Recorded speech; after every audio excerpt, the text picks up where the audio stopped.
आज की कहानी का शीर्षक है बलिदान।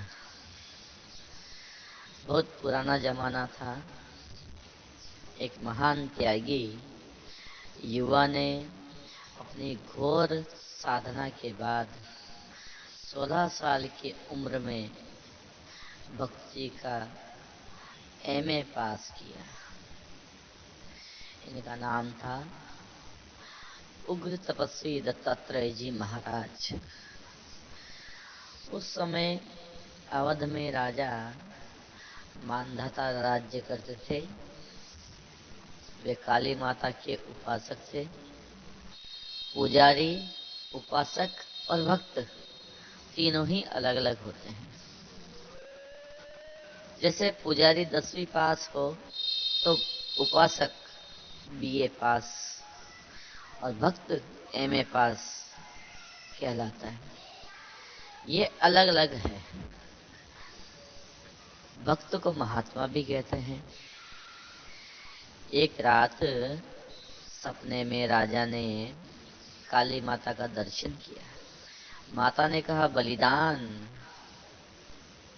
माँ के कहने का लक्ष्य था, अपने अहंकार का बलिदान कर और मेरी भक्ति प्राप्त कर। परंतु राजा उस लक्ष्य पे नहीं पहुंच पाया। उसने निश्चय किया कि काली की मूर्ति के सामने एक आदमी का बलिदान देना चाहिए, नहीं तो राज्य का अमंगल होगा। सच है, कोई किसी के लक्ष्य को नहीं देखता। राजा को भय और चिंता से रात भर नींद नहीं आई। प्रातःकाल मंत्री को आदेश दिया कि राज्य भर में मुनादी करवा दो कि कोई जो भी आदमी काली का बलिदान बनेगा उसके घर वालों को राजा 1 लाख रुपए पुरस्कार देगा।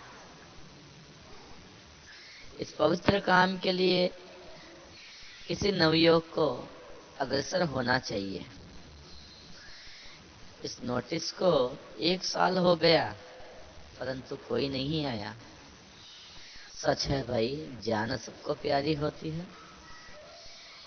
एक दिन राजा ने फिर से वही सपना देखा और वही सुना, बलिदान। अब की बार राजा ने ऐलान करवाया कि अगर कोई नवयुवक अपनी जान की मिथ्या लालसा को नहीं छोड़ सकता तो ना सही, परंतु एक मानव बलि देना तो राजा और प्रजा दोनों के हित के लिए जरूरी नजर आ रहा है। अगर कोई किसी बूढ़े, अंधे या पागल को, इनको भी अगर इस काम के लिए राजी कर ले तो उसको भी 1 लाख रुपया पुरस्कार मिलेगा।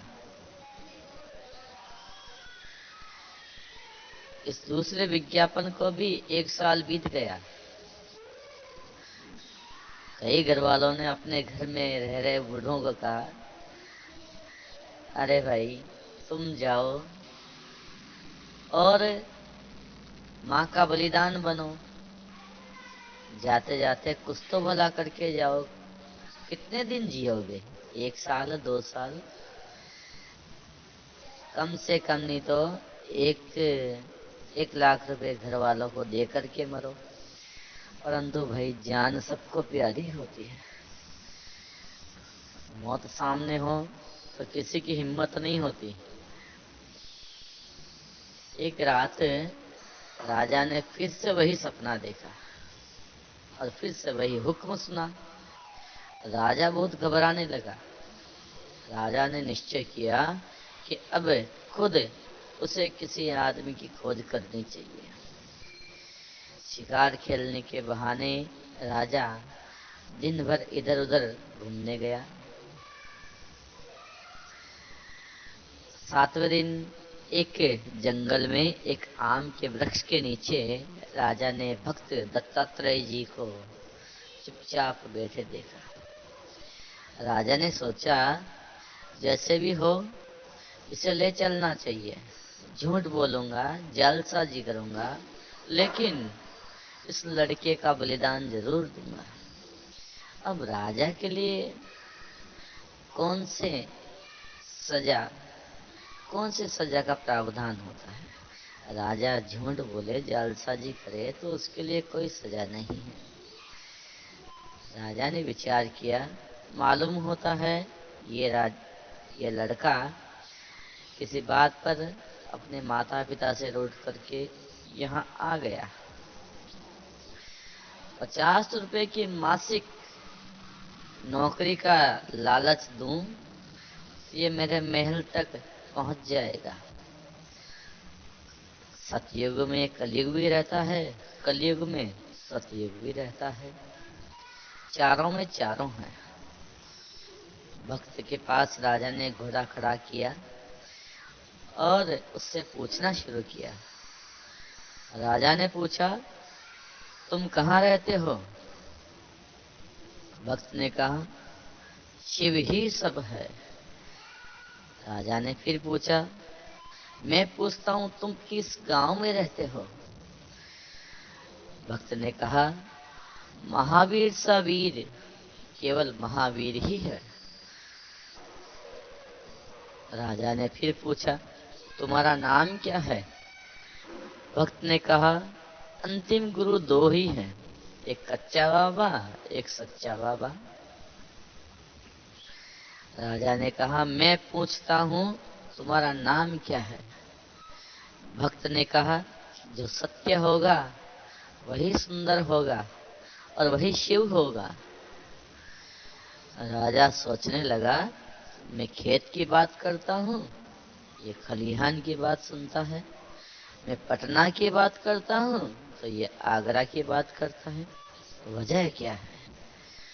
लड़का बड़ा खूबसूरत है, एक गरीब राजकुमार की तरह बैठा है, अंट संट बातें करता है। क्या सन की है? पागल तो नहीं हो गया? थोड़ा सा डर दिखाने से भेद खुल जाता है। जैसे पुलिस वाले चोरों को डर दिखाते हैं तो चोर सब कुछ उगल देता है, उसी तरह राजा ने भी थोड़ा डर दिखलाया। राजा ने कहा, तुम चोरी करके भागे हो, मैं राजा हूं, मैं तुमको गिरफ्तार करता हूं। भक्त ने कहा, नेम का राजा रामचंद्र, प्रेम का राजा कृष्णचंद्र। राजा ने कहा, मेरे पास तुम्हारा वारंट है। भक्त ने कहा, शिव ही सब है और सब ही शिव है। राजा ने कहा, चुप रहो बदमाश। भक्त ने कहा, माया बन रही है परमात्मा, अब परमात्मा बन रहा है जीवात्मा, हाय अब कैसे कल्याण होगा। और इतना कह करके वह फूट फूट के रोने लगा। उनके आंखों से आंसू बहने लगे। राजा ने निश्चय किया कि लड़का पागल है। घोड़े से उतरकर उसको घोड़े पे बैठाया और अपने महल की राह ली। जिस दिन बलिदान का दिन था, अब उस दिन पर आते हैं। राजधानी के बाहर काली माता के मंदिर पर आज बड़ी भारी भीड़ लग रही है। 4 पंडित प्रातः काल से ही हवन कर रहे हैं। दोपहरी में 1 बजे उस सुंदर लड़के का बलिदान होना है।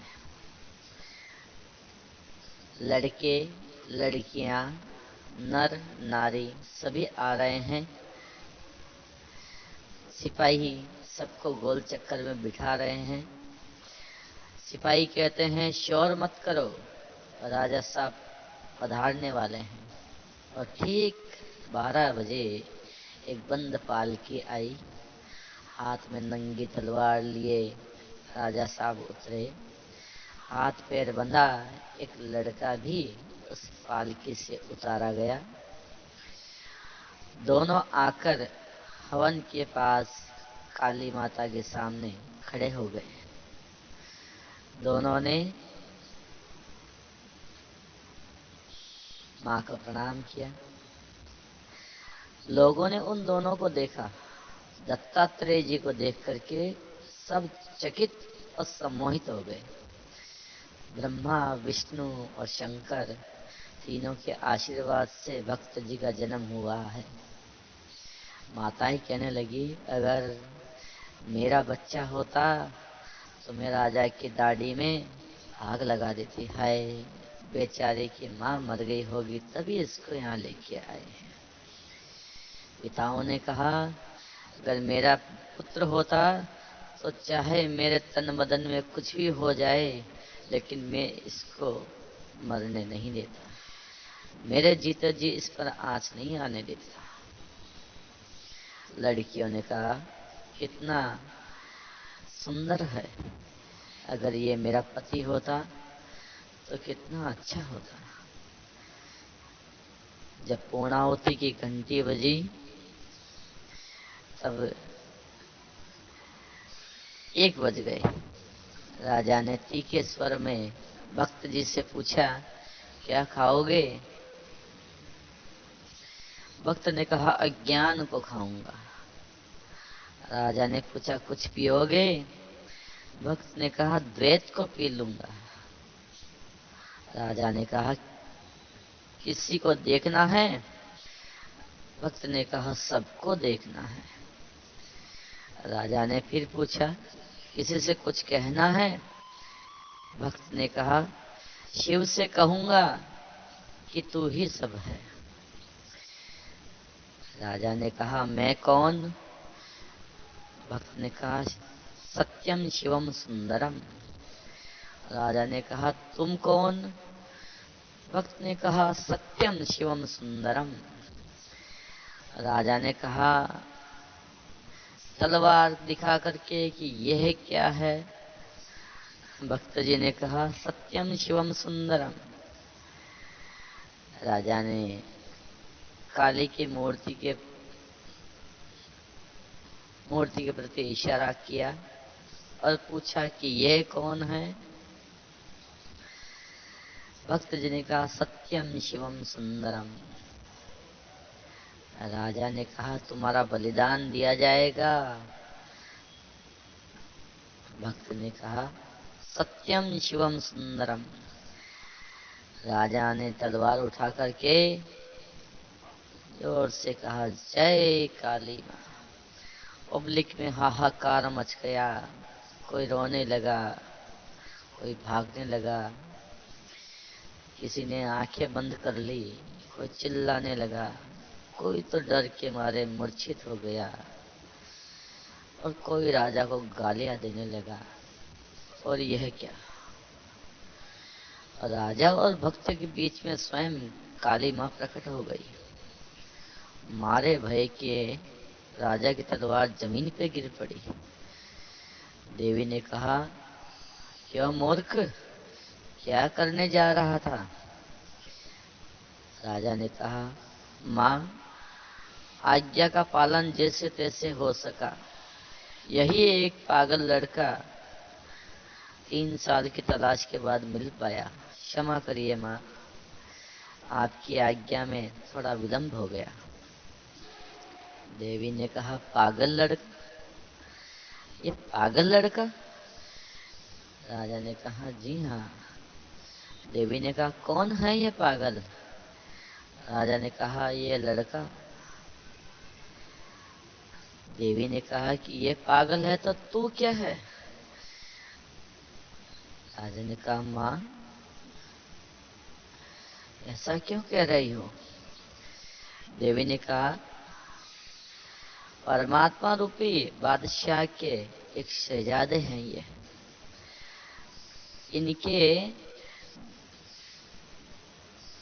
इनको बचाने के लिए मुझे बड़ी दूर से आना पड़ा।